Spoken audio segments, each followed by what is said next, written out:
Greetings! Welcome to the devlog for update 74 of hot dogs, horseshoes, and hand grenades. We're going to start off as always with a quick sound check. Make sure your speakers aren't up too high. Wonderful. So what have we got for you this week? Well, we've got another week of bug fixes, tweaks, quality of life improvements for you folks. And we're going to actually start off today with like a little thing that has been requested a whole bunch by enthusiasts of our beautiful 1911's cartridge, that is the 45 ACP. And that is, we have added plus P ammo variants for that. So if you're not familiar with that, in real life there are essentially overpressure versions of various cartridges available for hand, especially for older handgun cartridges like 45 ACP, and while the 9 has had this in game, 45 hasn't, so those platforms, especially some of the coolest looking ones like the USP and such, haven't had an option. So now we can actually load up a magazine here with plus P API. So this is armor piercing incendiary, and we can now, so are those two gonna dance? Tarnation. Flap. See if we can set one on fire. There we go. As you can see, that actually goes through the Kevlar. We get significantly more reliable single hit headshots. So for those of you who have wanted to enjoy 45 and have felt left behind by the 9mm platforms, there you go. Also, along that lines, one of the reasons that actually did as much damage as it did in here, I wanted to apologize. This configuration platform basically had an outdated config template for the SOSIG, so it wasn't actually loading the one with all the correct like health multipliers and such from Take and Hold. So now it is, and so that should now work. Moving on, let's talk about why Anton has both lighthouse controller types here. The reason for that is that some of our options for today relate to input. So I'm going to go down the line, input and locomotion changes, to talk to you about what's been added. So under input and control changes, we have a new control and a modified one. The new one is that you can, if you don't like haptic buzz, I know some people don't, or they don't like how it takes their controller battery down faster, you can now completely disable it there. In addition, we have this cool thing here called grab style. And I'm going to put this here to demonstrate. This is actually why I have the webcam view up, so you can see what I'm doing with my hands here. With platform default enabled, each of these hands is working like their controller should. In the case of the Vive controller, I am picking this up with a trigger pull, and I don't have to have anything held to have it in my hand, and I'm clicking the grip button to drop it.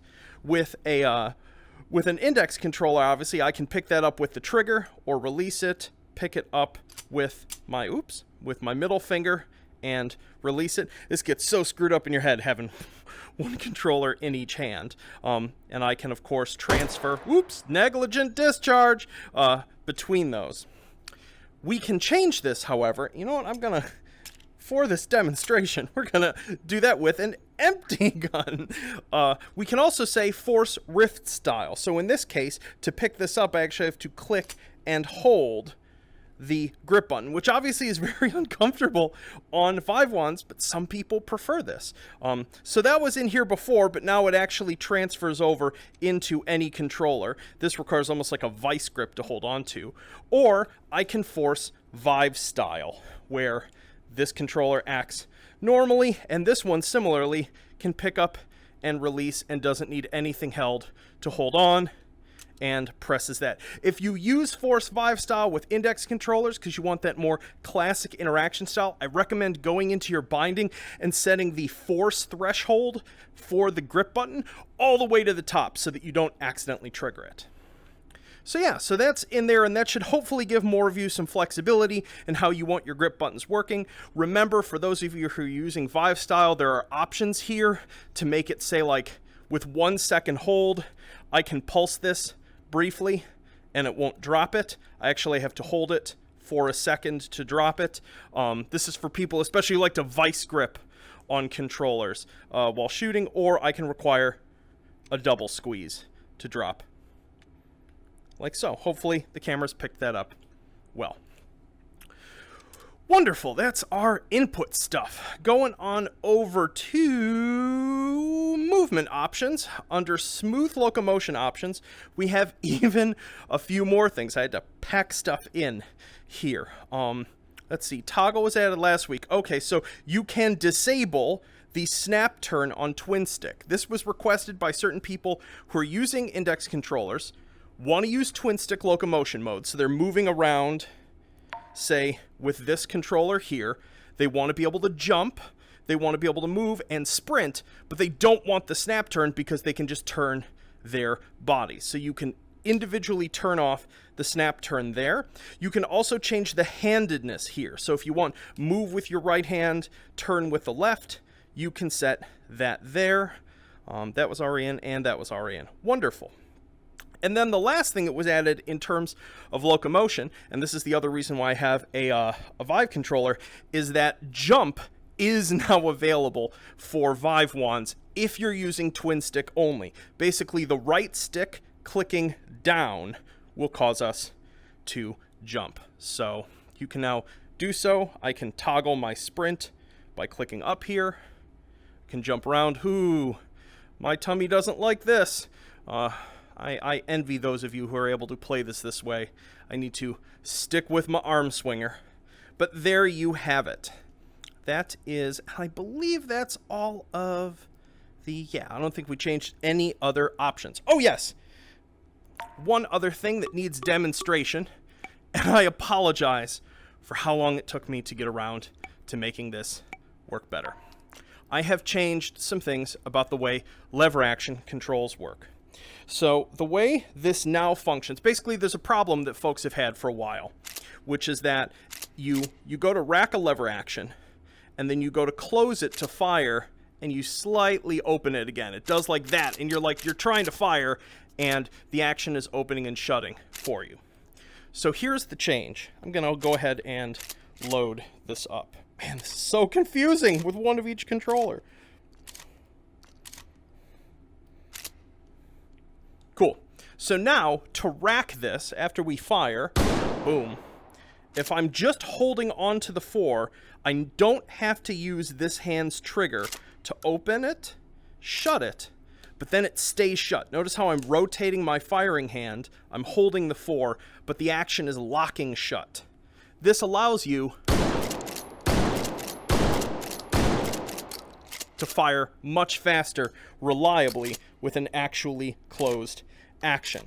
Now you might be asking, what if I want to dump the rounds out of this without firing it? You can still hold the trigger down to override that and go like that to empty it, but you no longer need this in normal operation. And so that should hopefully help you with actually making sure that the action locks shut, and also helping those of you using the Scout Scattergun not ejecting your 2 shells 1 shot early. So there you have it.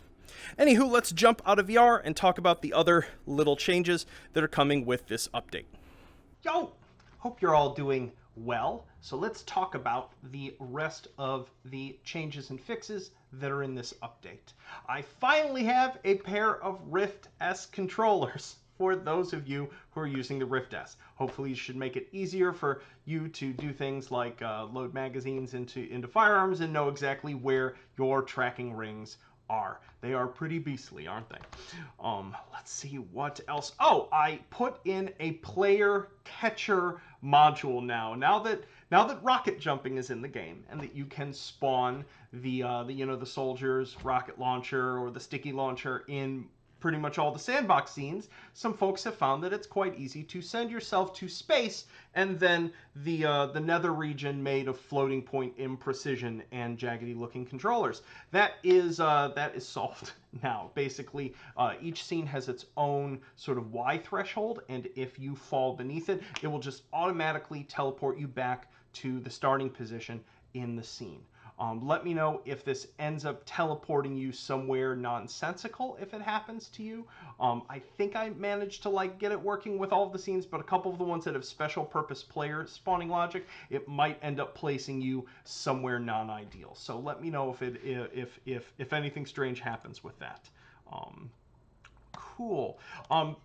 big change, which I didn't really show off here because it isn't something that's really visible with Lighthouse tracking, but I implemented a code module from Unity, actually, that basically does multi-frame averaging separately for controller velocity and direction to try to basically give you less noisy results for tracking the velocity of a controller through space. And the way that this shows up as an improvement is in throwing, especially on systems that are using an inside-out tracking system, as those tend to both filter out some of the like really sharp edges. So when you try to like flick throw like that, that doesn't end up coming through with an inside-out inside-out tracking system.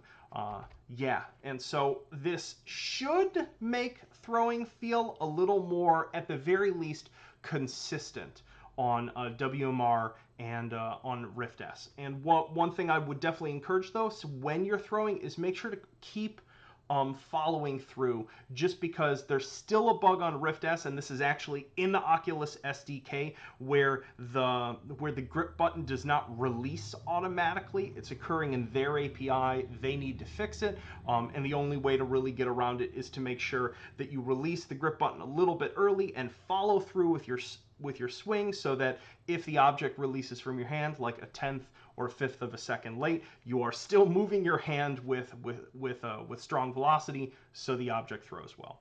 So hopefully that gets fixed on their side soon. What else? Throwing velocity now takes into account player inertia. This is a bit of an experiment. I don't know if this is actually a super great idea. It does, in certain ways, sort of nerf throwing when you are moving backwards, precisely because of the fact that the throw is now occurring from your reference frame. So if you have a still target and you're moving backwards at like super fast, perma-sprint velocity, you might not be able to throw in such a way that exceeds your backwards velocity, just to put that out there. But this should be, especially for those of you who are trying to like wind up into a throw to go further, if you throw while going 4 meters a second forward, you're going to put a lot more heat on that throw. And what I've attempted to do, because you might ask, like, what about people who are using like teleport and dash and things? What I try to do is capture the fastest speed that you have moved in the last second that rapidly decays. So if you dash and then immediately throw after that dash, you're going to get a lot of the velocity of that dash, basically as though you were moving as fast as someone who's sprinting. But if you say dash, wait half a second and throw, you're going to get significantly less of that bonus velocity. So it's something I'll have to practice in time, and I think it's a good balance in between giving sort of one locomotion mode something unreasonably powerful versus the other. They each have their sort of gotchas and best ways to use them. Cool. I have altered the center of mass computation for aggregate objects. What does that all mean? If you take, a lot of you may have noticed, if you take, say, a handgun and put like 5 barrel extenders on it and then a suppressor at the end and go to move it around, it sort of does this as you're doing it. It's like, it's essentially computed the center of mass like out here in the middle, and it's trying to apply the force back here, and so it's super unstable. I haven't completely removed that behavior, in part because I'd have to do some really broken things to do it, but I've essentially clamped how far that aggregate center of mass can be from the original center point of the object. And this will allow, and I did this not just to enable some of the wacky creations, but this problem occurred even sometimes taking just a small handgun and putting a long suppressor on it was enough to move the center of mass forward enough to make it sort of wibbly in the hand in a way that made it useless. Now it won't be. So hopefully that should help. Red Team Meat Fortress Sosigs can now be spawned in the spawn panel in the Proving Ground, just like the blue team ones are. And then on to fixes. I've changed the way that Worst World music loads. Apparently folks who are loading that scene on off of a regular mechanical hard drive, it can be this preposterously long load. It shouldn't be now. It will instead try to stream that music from disk. instead of just preloading the entire hour of that piano music. I don't know what I was thinking. So that should be in there. I fixed the ejection distance for cartridges in double action revolvers, so they'll no longer just explode out from the cylinder, but will actually come out the back much nicer. Vive and Rift in twin stick mode now have functional right stick touchpad forward sprint. I had a guard in there that was only making it work on Index and WMR that was incorrect because I was just changing too many things at once, so that should be fixed. I have, and this might excite some of you, I might have fixed that irritating like 1 in 10,000 crash that can occur when you're shooting one of the wooden hot dog targets. I think it was due to some very, very, very old code before I fully understood what makes certain things unstable when it comes to sort of activating and reparenting and adding force to physics objects all in one frame. I caught it purely by chance. So if you still have that crash, please let me know. It'll make me sad. It means there's something else I probably need to change. But it's what, as I said, it occurs mostly in the breaching scene, and it's where you just have like a regular handgun or even a revolver, and you shoot at one of the wood standees, and at that moment of impact, at generally the same frame you fire, the game just crashes. So that might be fixed. So I hope. And then a couple other just little things like the syringe gun no longer has a particle effect muzzle flash. Melee impact, volume, and refire times on the Meat Fortress weapons makes way more sense now. They can now overlap one sound effect, and you no longer get a full loudness hit with, say, the bat when you're just tapping something with it. I think I fixed the negligent discharge issue with the sticky launcher when it's being pulled from a quick belt slot, I think. And the sniper rifle trigger animation is now fixed. So I think that is everything. I tweaked a couple other little things and just forgot to put them in my changelog. But once again, let me know, as always, if I have broken something or overlooked something with any of these changes. I hope you have fun with them. I hope it really improves the experience with the lever actions. I'm going to have to update that tutorial now that you no longer need to hold the trigger on the 4. But that's about it. In terms of what's coming up next week, because I know some of you are probably like, hey, where's the new, cool explodey things, the new guns? This has been sort of 2 utility updates in a row, which tends to be necessary after as big a changes as adding a new platform and a new game mode. But next week is actually going to be our first addition to the Meat Fortress scene that I'm super excited about, and I think you're all going to enjoy it quite a bit. So for those of you who've been enjoying Meat Fortress, new stuff next Friday. So wonderful. I hope you all have a great weekend, and I will see you soon. Peace.